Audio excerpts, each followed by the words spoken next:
For a special episode from Washington, D.C., I'm Martin Rather. This is The Underreported.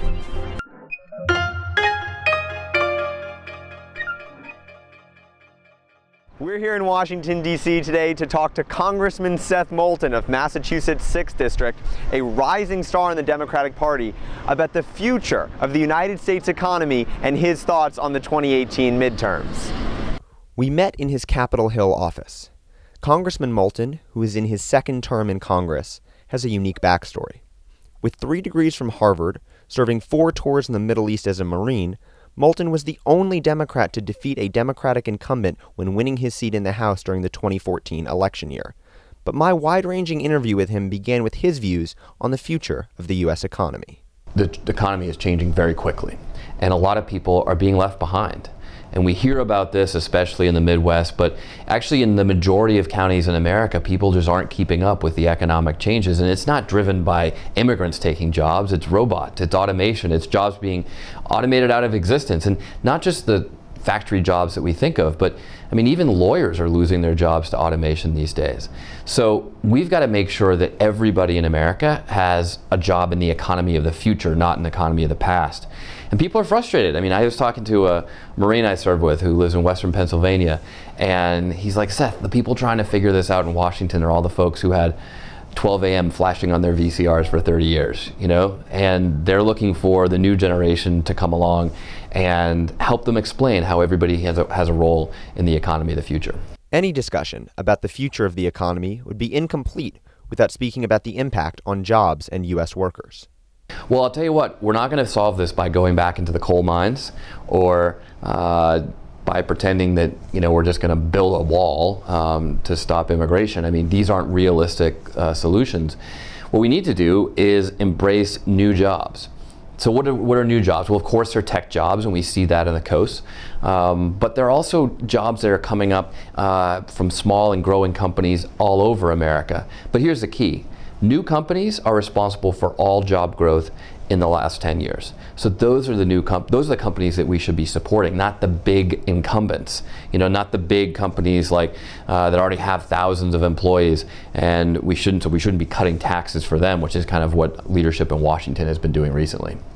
On previous newscasts on The Underreported, we've reported on the impact of non-local political parties on congressional races, both historically and for the upcoming 2018 midterms.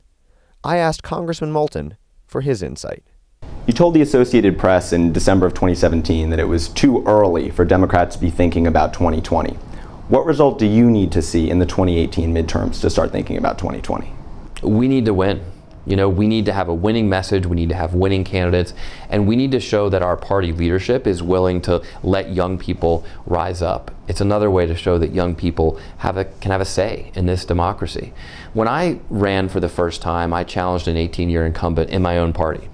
And sadly, a lot of people back in Massachusetts, the Massachusetts Democratic establishment, told me that I shouldn't run. That number one, I was going to lose the race, because I was taking on a guy who had been there for 18 years, but on top of that, I was doing some sort of bad thing. You know, it wasn't good for the party, wasn't good for our democracy that I would challenge this incumbent, even though he frankly wasn't doing a very good job. And if you think about it, what they were saying to me, Martin, was, Seth, do not participate in the democracy that you just risked your life to defend. And that's so wrong. And now, on to our national correspondents. You've heard of transition glasses, but what about transition contact lenses? An estimated 17% of Americans use contact lenses, and just recently the Food and Drug Administration approved the first ever transition contacts. Olivia Leveda from California has more.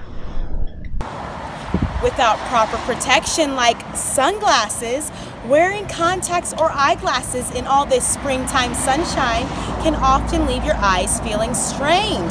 If you fit into this category, the team at Johnson & Johnson Vision Care believe they may have something that will help. The Food and Drug Administration recently approved contact lenses that get darker when exposed to sunlight and return back to normal when exposed to normal or dark lighting. The new AccuView Oasis contact lenses with Transitions light intelligence technology are the first of its kind. According to the FDA, the contact lenses contain a photochromic additive that adapts the amount of visible light filtered to the eye based on the amount of UV light to which they are exposed. The FDA does warn that contact wearers with certain conditions, for example, any eye disease, injury, or abnormality that affects the cornea, should not use the contact lenses. In addition, the 2-week reusable contacts should not be used as substitutes for UV protective eyewear. Since contacts do not cover the entire eye, there is a risk of UV light exposure.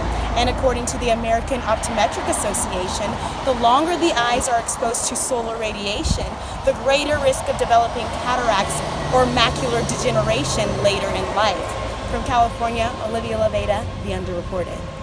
Wind power plays a growing role in the United States economy. And just last week, the American Wind Power Association came out with their annual report saying that wind energy has grown 9% year over year, and there are now 54,000 wind turbines in the United States.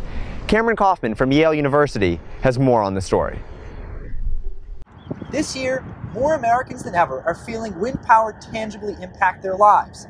The American Wind Energy Association, the nation's largest wind power trade association, releasing its annual market report this past week. The AWEA reporting a robust year of growth for the wind power sector, citing a 9% growth across the board of wind power capacity in the country, and the fact that there are almost 54,000 wind turbines in the United States now, enough to power almost 27 million homes. The AWEA also talked about wind power's effects on the economy. There are now 105,000 wind power-related jobs in the U.S. economy, and some major U.S. corporations such as Amazon, Anheuser-Busch, and General Mills all in the past year announced that they would be investing in wind power projects. Wind power's surge goes well with trends across the broader U.S. energy spectrum. Wind power accounted for 25% of the total increased energy capacity in the United States, while traditional powers like coal accounted for only 2%. Now, one final thing to note about all this is wind power's prevalence in Republican-dominated areas. In the 10 congressional districts with the highest wind power capacity, all 10 of the representatives are Republicans. Thus, there will definitely be a political nuance to discussions about the role that wind energy will be playing in America's future. Regardless of the politics, though, it has been a strong year for wind power, and the government and private corporations took note of that, investing a lot in improving America's wind power infrastructure. Coming to you here from New Haven, Connecticut, I'm Cameron Kaufman, The Underreported. We now end by looking back and then looking forward. This week in 1987, on May 5th, the Iran-Contra congressional hearings opened up right here at the nation's capital. Iran-Contra, as you may remember, was an arms for hostages swap involving Iran, the United States, and Nicaragua. The committee's ultimate report in the majority found that the National Security Council had worked with third parties and other governments in order to attempt to subvert the United States Congress and their power of the purse as identified in Article 1, Section 9 of the U.S. Constitution. And expected this week, the U.S. Congress may reopen debate on State Department funding. Now, the key to this is that on March 22nd, the omnibus spending bill was passed. Congressional Republicans now want to reopen debate on certain parts of that measure. However, not everyone, even in their own party, agrees with this. Representative Tom Cole, Republican of Oklahoma, a member of the House Appropriations Committee, believes that this would be, quote, unprecedented and dangerous. We may never have another deal again, end quote. And that's the Underreported for this week. If you have stories that you believe are underreported, please comment below, and we'll do our best to get back to you. For the Underreported, from Washington, D.C., I'm Martin Rather. Have a great week.